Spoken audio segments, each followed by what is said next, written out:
छात्रों और प्यारे मित्रों, आपका फिर से स्वागत है वीके एजू मीडिया में।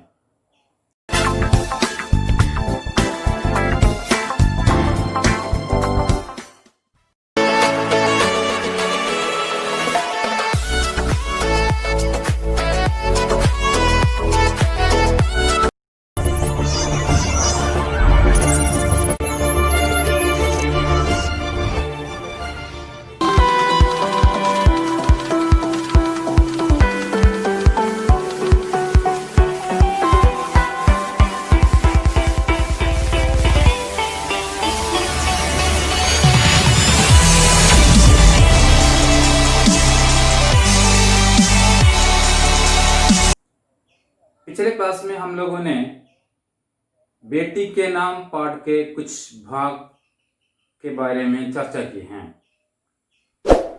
आज हम उसके बाकी भाग के बारे में चर्चा करेंगे। पहले हम इस पाठ के ये पंक्तियां पढ़ेंगे। स्क्रीन पर देखिए और पढ़िए। मुझे याद आया जब तुम्हारी शादी हुई थी और गालिब और जाउक ने तुम्हारी बारात की अगवानी के सहरे लिखे थे। अब यहाँ न वो लाल किला है और न पहरेदार, बस लकड़ी का एक पुराना सा मकान है जो बरसात में टपकता है और जिसमें 2-4 कमरों के सिवाय ज्यादा गुंजाइश नहीं है। ठीक है, पढ़े है ना ये पंक्तियां। हम इन पंक्तियों में आए हुए कुछ शब्द देखेंगे। जरा देखिए। पहला शब्द है बारात। बारात शब्द का अर्थ है विवाह घोष यात्रा। और एक शब्द है अगवानी के सहरे। इसका मतलब है मांगलिक गीत, जो बारात या शादी के अवसर पर जो गीत गाते हैं, इसको बारात की अगवानी के सहरे कहते हैं। और एक शब्द है पहरेदार। पहरेदार शब्द का अर्थ है कावलकार।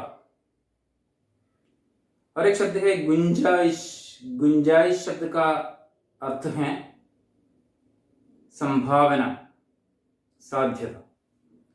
ठीक है, अब हम देखेंगे इस भाग में बदरुशाह जफर ने क्या कहा है। वे अपनी बीती हुई यादों में खो जाते हैं।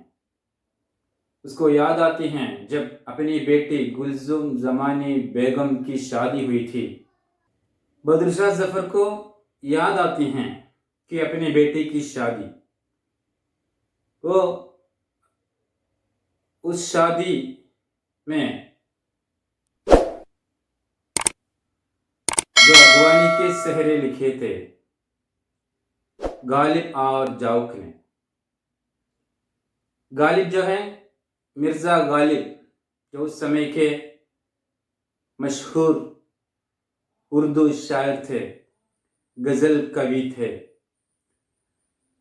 और जाउक मोहम्मद इब्राहिम जाउक, वे भी उस समय के मशहूर गीतकार थे, कवि थे। तो उन अच्छे दिनों के बारे में उसको याद आती हैं कि अपनी बेटी की शादी के अवसर पर ये 2 महान कवियों ने बारात की अगवानी के सहरे लिखे थे या मांगलिक गीत लिखे थे। और इतना ही नहीं, अपनी बेटी की शादी बड़े धूमधाम से लाल किले में होती थी। लेकिन अब तो वे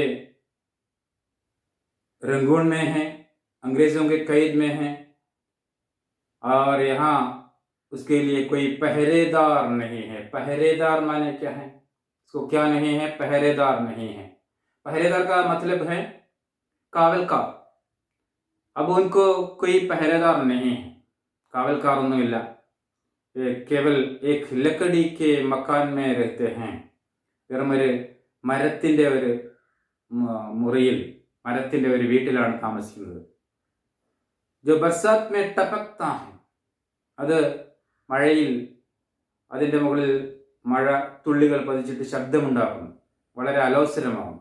बरसात के अवसर पर उस पर पानी के बूंदों से उस पर पानी की बूंदें पड़ने से आवाज़ होती हैं. और इस घर में, इस छोटे से घर में 2-4 कमरों के सिवाय ज़्यादा गुंजाइश भी नहीं है. केवल 2-4 मुरिകൾ മാത്രമേ ഉള്ളൂ. और कोई गुंजाइश नहीं, माने कोई संभावना नहीं, यादर साध्यता ही नहीं. उनकी हालत बहुत शोचनीय है. इसके बारे में आप याद करते हैं अपनी बेटी की शादी के बारे में. ठीक है, और हम अगली पंक्तियां, अगले अनुच्छेद देखेंगे. ज़रा स्क्रीन पर देखिए और पढ़िए. एक दफ़ा की बात है, ईद थी. उस मौके पर चंद मुसलमान मेरे लिए कुछ तोहफे लेकर आए. मैंने उनसे कहा, भाई ये तोहफे मैं नहीं ले सकता. उन्होंने जब बहुत कहा तो कुछ तोहफे ले लिए. उसके एवज में मैंने मलिका का एक हार उनको दे दिया. दूसरे दिन हुक्म आया कि इन मुगलों के पास जवाहरात बहुत ज़्यादा है. इन कैदियों को दिया जाने वाला खर्चा इनकी ज़रूरत से ज़्यादा है. फिर वही हुआ जिसका डर था. हमारा खर्चा आधा कर दिया गया.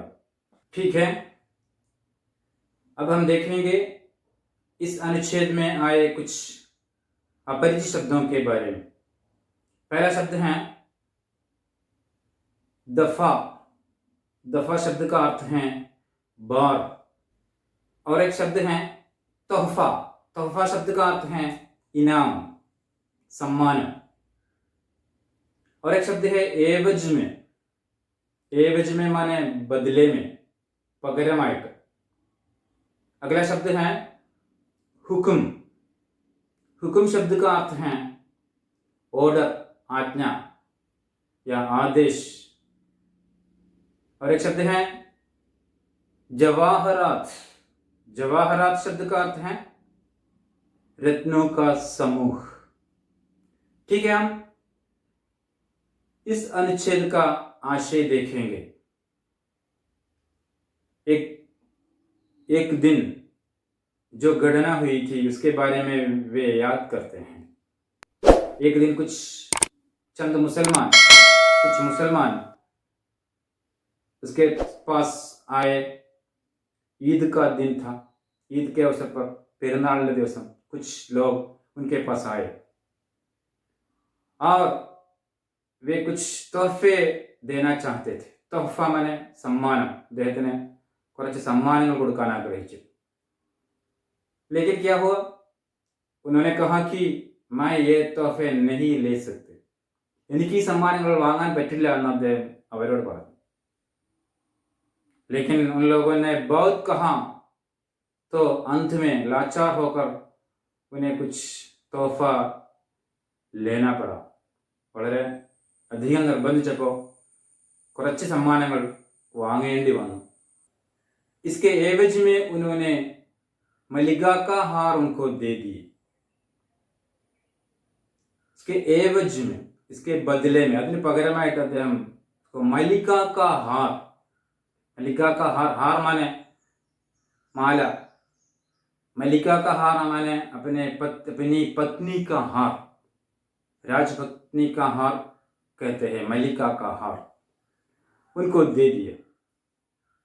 इससे क्या हुआ, दूसरे दिन हुक्म आया. ब्रिटिशों के कैद में है वे, इसलिए अंग्रेजों का हुक्म आया कि इन मुगलों के पास जवाहरात बहुत ज्यादा है. जवाहरात, रत्नों का समूह. इनके पास बहुत सारे धन है, ऐसा कहा उन लोगों ने. क्योंकि उन्होंने मल्लिका का एक हार उनको दे दिया है ना, ഒരു മാല അവർക്ക് കൊടുത്തു. അപ്പോഴാണ് ബ്രിട്ടീഷുകാരുടെ നിർദ്ദേശം വരുന്നത്, ഓർഡർ വരുന്നത്, ഇവരുടെ ധാരാളം സ്വർണങ്ങൾ രത്നങ്ങളൊക്കെ ഉണ്ട്.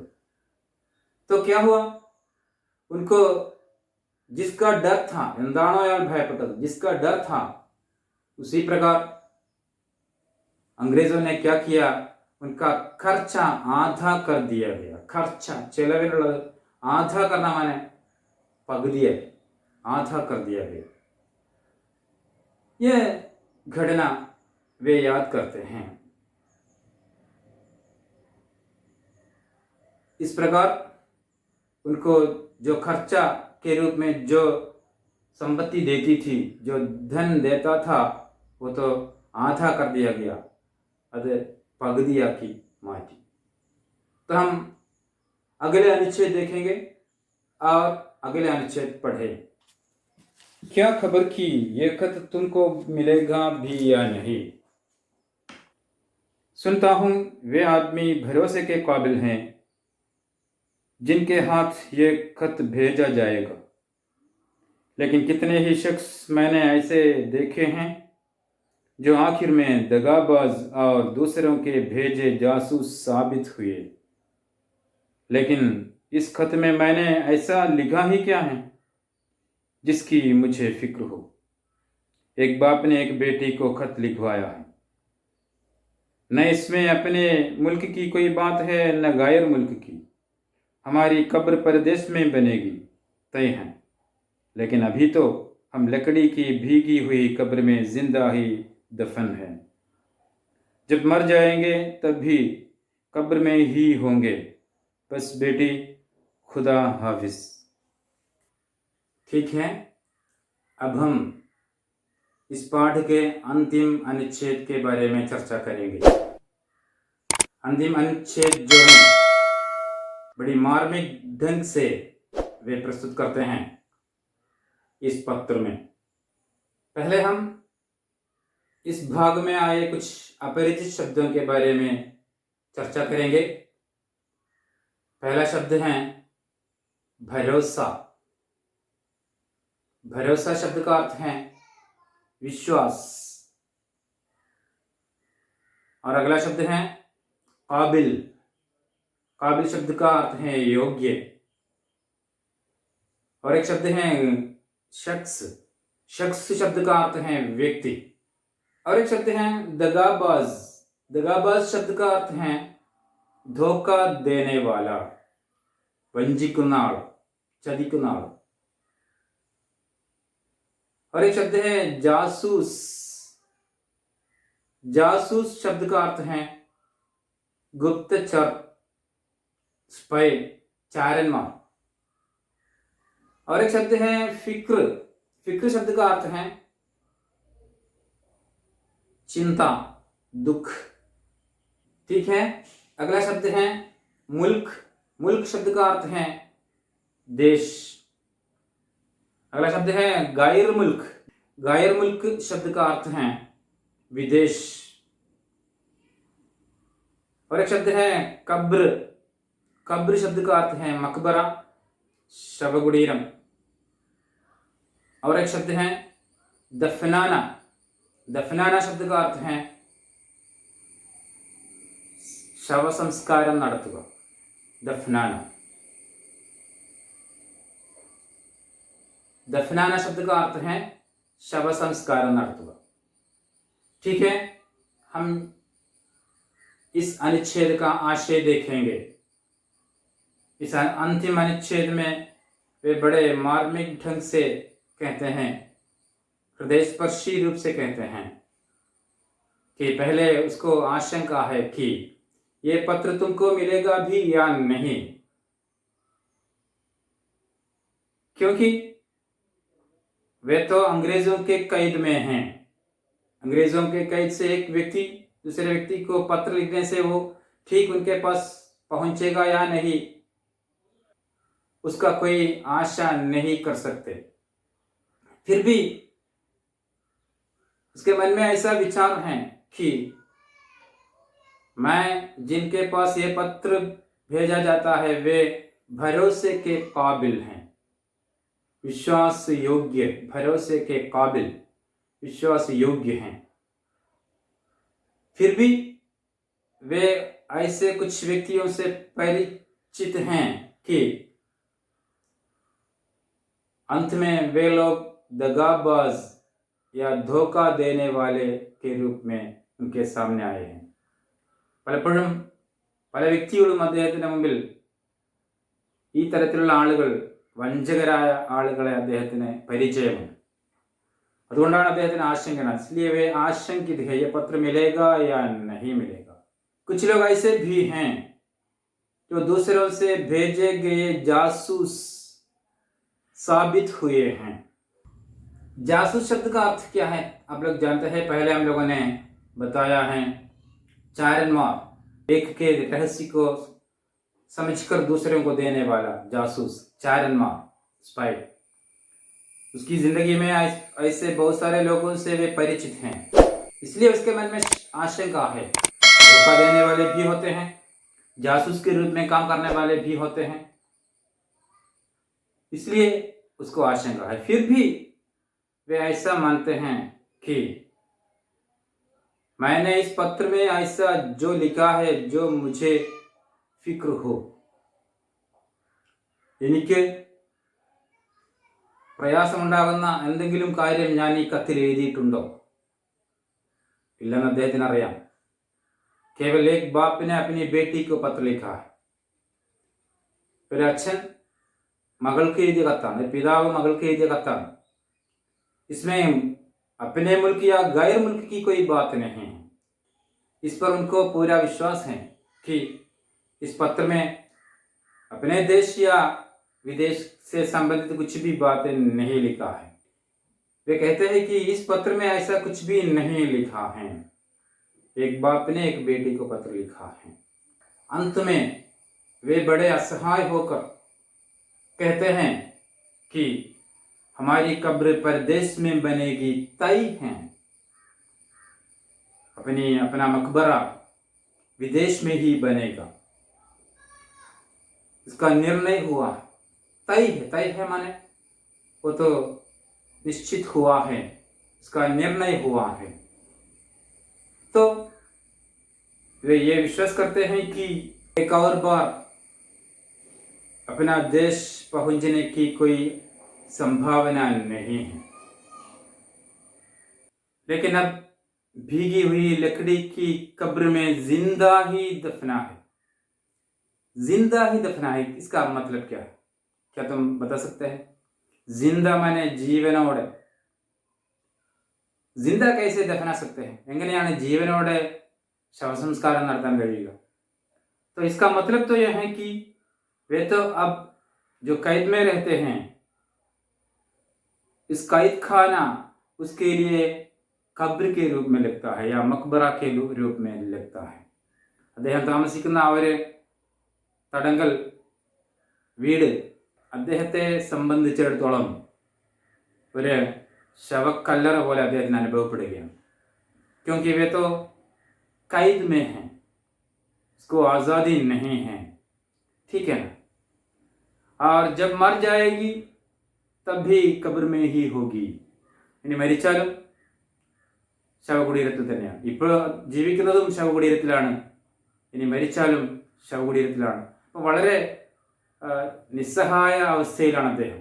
അപ്പോൾ ഇവിടെ ഈ പാഠഭാഗത്തിൻ്റെ അവസാനം നമുക്ക് പറയാൻ കഴിയുന്നത്, തൻ്റെ മകൾക്ക് അദ്ദേഹം എഴുതുന്ന കത്ത്, ഒരു മറുപടി കത്ത്. അതിൽ അദ്ദേഹം തൻ്റെ രാജ്യത്തോടുള്ള സ്നേഹം പ്രകടിപ്പിക്കുന്നു. അവിടെ രാജ്യത്തിലെ ജനങ്ങളോടും കുടുംബത്തിലുള്ള ആളുകളോടും ഒക്കെ അദ്ദേഹത്തിൻ്റെ സ്നേഹം പ്രകടിപ്പിക്കുന്നു. അതിൻ്റെ കൂടെ തന്നെ അദ്ദേഹത്തിൻ്റെ ആ ഒരു നിസ്സഹായ അവസ്ഥയും തൻ്റെ രാജ്യത്തെ സ്വതന്ത്രമാക്കാൻ കഴിഞ്ഞില്ല എന്നുള്ള ആ ഒരു ചിന്തയും അദ്ദേഹത്തിൻ്റെ മനസ്സിൽ വരികയാണ്. അതുപോലെ തൻ്റെ ശവശരീരമെങ്കിലും സ്വന്തം രാജ്യത്ത് മാതൃഭൂമിയിൽ സംസ്കരിക്കപ്പെടണമെന്ന് അദ്ദേഹത്തിന് ആഗ്രഹമുണ്ടെങ്കിൽ പോലും അദ്ദേഹത്തിന് തന്നെ തോന്നുകയാണ് അവസാനമായിട്ട് തൻ്റെ മൃതശരീരവും ഈ വിദേശത്ത് തന്നെ സംസ്കരിക്കപ്പെടും എന്ന് അദ്ദേഹത്തിന് പൂർണ്ണ വിശ്വാസം ഉണ്ടാവുകയാണ്. അപ്പോൾ മകളുടെ നല്ല നാളുകളെക്കുറിച്ച്, തൻ്റെ ആ ഭരണകാലത്തേക്കുള്ള നല്ല നാളുകളെക്കുറിച്ച് അദ്ദേഹം ഓർമ്മിക്കുന്നു. അതുപോലെ തൻ്റെ ദേശവാസികളോട് കുറിച്ചുള്ള ആശങ്കകൾ അദ്ദേഹം ഇവിടെ പ്രകടിപ്പിക്കുന്നു. അങ്ങനെ വളരെ ഹൃദയസ്പർശിയായ ഒരു കത്ത് ഇവിടെ അവസാനിക്കുന്നു. അവസാനം അദ്ദേഹം പറയാണ് ഖുദാ ഹാഫിസ്. ദൈവത്തോട് അദ്ദേഹത്തിൻ്റെ ഒരു പ്രാർത്ഥന എന്നുള്ള രീതിയിൽ ഇവിടെ കത്ത് സമ്പൂർണ്ണമാവുകയാണ്. ഈ കത്തിലെ മറ്റു കാര്യങ്ങൾ നമുക്ക് അടുത്ത ക്ലാസ്സിലേക്ക് പോകാം. अब हम यहीं पर समाप्त करते हैं. कुछ प्रश्नों के उत्तर तुम लोगों ने पहले ही लिखे हैं और बाकी प्रश्न हम अगले क्लास में चर्चा करेंगे. तब तक के लिए धन्यवाद.